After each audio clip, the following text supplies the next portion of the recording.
Hello, everyone. It is Serene A. Reese-Gaines.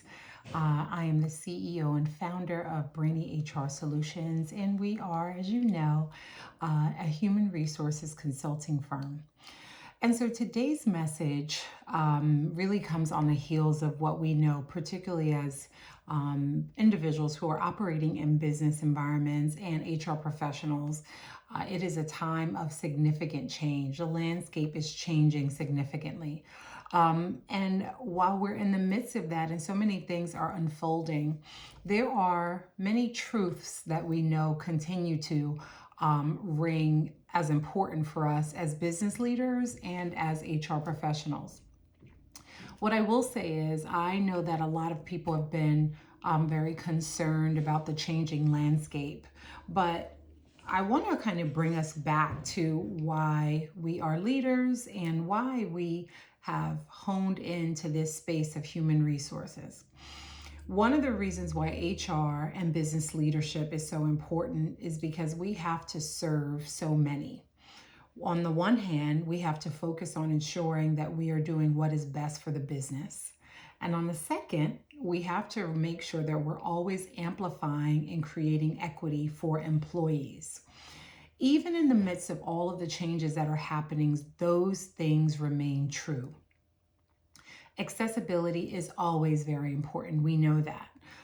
What we do recognize is that right now we have to be so very concerted to ensure that we are upholding the law and all of the legislation that is changing, and that we're ensuring that we're creating equal access for every single person.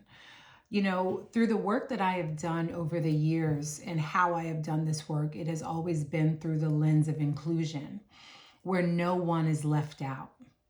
Right now, that rings true even more so. And so as HR practitioners and as business leaders, it's now time for us to zoom out even more and then zoom back in to determine who might be adversely impacted. Have we ensured that we opened up portals and access for everyone to have equal opportunity? Looking at policies and practices, but also our cultures. You know, sometimes we focus so much on policies and practice, and that's what we have to do.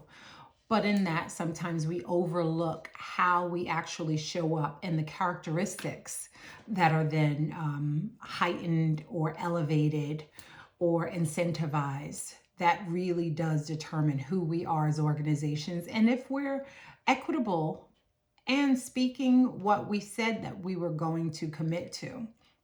So now is the time for us to double down on that. It's not the time to be fearful and run away and stop thinking about equity completely, but ensure that everyone has equal access and opportunity. So I employ you all as leaders to focus on identifying the policies, the practices, but also the characteristics that show up in our organizations and ensuring that we are supporting this idea of inclusion. Inclusion is always the goal. Equitable access has always been the goal. But now is not the time to shy away from it, but lean into the idea of creating a thriving organization where everyone feels seen, heard, and valued. So that is my message for you as we continue through this myriad of changes that we know that we're going to have to endure, but not only endure, but rise to the occasion. If you need support in identifying how we assess and reevaluate the work that's been done over the last couple of years, particularly through this lens of equity, please reach out to us at www.brainyhrsolutions.com. I wish you all well, great success, and keep doing the things that you know are right for both your employees and your organization. Take care.